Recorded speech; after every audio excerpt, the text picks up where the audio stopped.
Je viens au Père, je viens du Père et je repars au Père.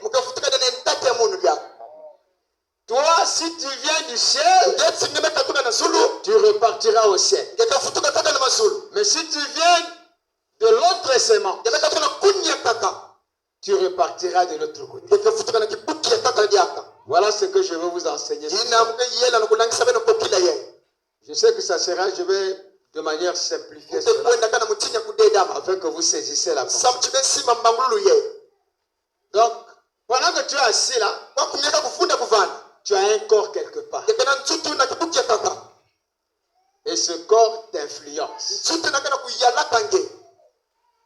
Peu importe là où tu vas aller, tu es lié par devoir de tes origines, de là où tu viens. Parlons de la manière aussi simple. Si l'on parle de la science, personne ici ne peut déclarer qu'il est mon fils. Que moi je suis le projet de son, c'est-à-dire que son père biologique. Parce que si tu es mon fils, tu dois détenir des caractères génétiques héréditaires. De manière que il y a un examen qu'on doit faire qu'on appelle l'ADN. On doit voir dans ton ADN les caractéristiques génétiques de là où tu viens. Lorsqu'il y a un accident d'avion, on ramasse les corps, des morceaux, on les met dans un endroit frais. Les parents déclarent qu'il y avait mon fils, il y avait ma soeur, ainsi de suite qui étaient dans l'avion. Maintenant, on prend les morceaux là, on a fait l'ADN, on a les résultats de tous les morceaux. Quand tu viens déclarer que moi c'est mon parent, on t'amène faire l'ADN et on va voir l'ADN qui correspond à ton ADN. Donc si c'est un morceau, on te dit, bon, le morceau de ton parent, c'est le morceau là qu'on va faire le cercueil. Et quand vous avez ces caractéristiques, il y a tout ce que tu es est caché dans l'ADN. C'est-à-dire la voix, la couleur de la peau, le teint, les yeux, la démarche, tout est caché dedans. Et ça t'identifie à ton père. Et Frère Branham dit que si votre âme est le gène de Dieu, voilà. Si c'est le gène de Dieu, cela veut dire que ton âme détient les caractéristiques génétiques héréditaires de Dieu. Abraham dit ça dans les choses qui doivent arriver. Il dit que si tu as une âme qui est le gène de Dieu, voyez-vous, bon, il y a des biologistes ici, non? Qui est en terminale ici? Voilà. Vous avez tiré les gènes, non?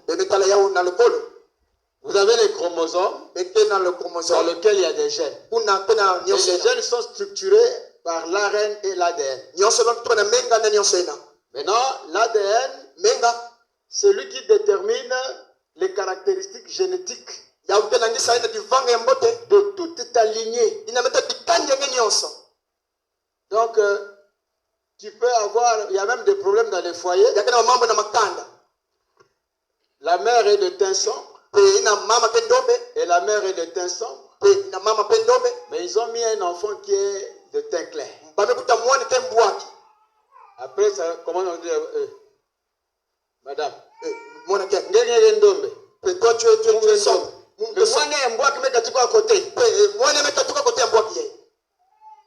Alors ça commence à faire des disputes. Bien que je moi fasse mon mais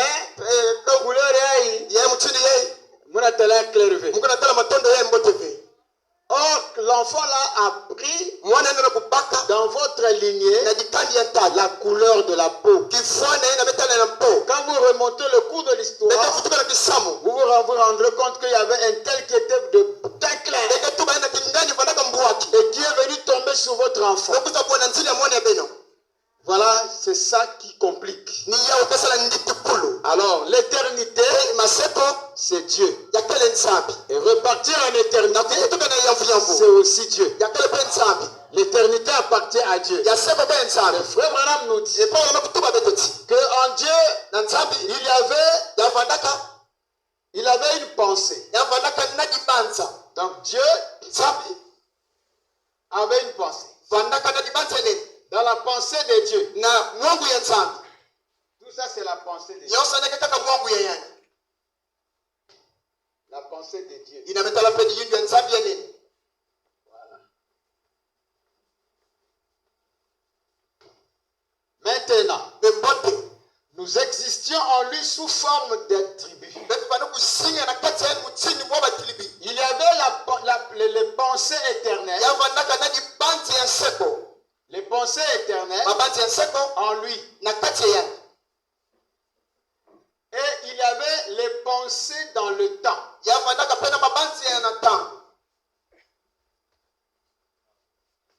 Donc celui qui était dans la pensée éternelle de Dieu ne peut pas se perdre. Mais celui qui était dans la pensée du temps, c'est-à-dire que tu viens ici et tu es perdu. Maintenant, si vous étiez dans la pensée de Dieu, vous ne pouvez jamais vous perdre. Et vous ne pouvez pas chercher Dieu. C'est lui-même qui doit veiller de manière. C'est ce qu'il avait choisi dès avant la fondation. Voyez-vous? Élu. Parce qu'il y a deux mots. Élu dès avant la fondation. Et il les a prédestinés à être des enfants d'adoption selon le bon plaisir de sa volonté. C'est pourquoi je peux prêcher ici à une personne qui était dans la pensée du temps. Il peut devenir un frère, mais il n'arrivera jamais au baptême du Saint-Esprit. Parce que le Saint-Esprit, c'est réservé pour ceux qui sont élus. Si tu n'es pas élu, tu n'auras pas le Saint-Esprit.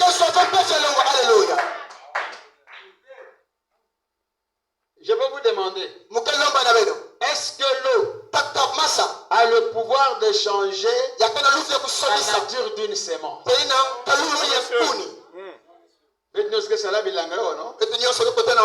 Vous prenez l'arachide. Si vous avez planté l'arachide, tu t'attends à l'haricot, ça peut se faire. La quantité d'eau que je verserai sur cette sémence ne changera jamais la nature de la sémence. Mais quel est le pouvoir de l'eau? On n'a qu'un seul pouvoir, c'est de manifester la nature de la sémence. Donc c'est pourquoi quand je prêche ici, quand le pasteur prêche, il ne va jamais changer les gens. La parole ne change pas les gens, mais la parole a le pouvoir de manifester la sémence qui est en vie. Si c'est une sémence prédestinée, ça va se manifester. Si c'est aussi une sémence non prédestinée, ça va aussi se manifester. Parce que les deux sémences sont toujours au même endroit. On a dit ne l'arrachez pas. Laissez les deux cloîtres ensemble. Mais ils reçoivent la même eau.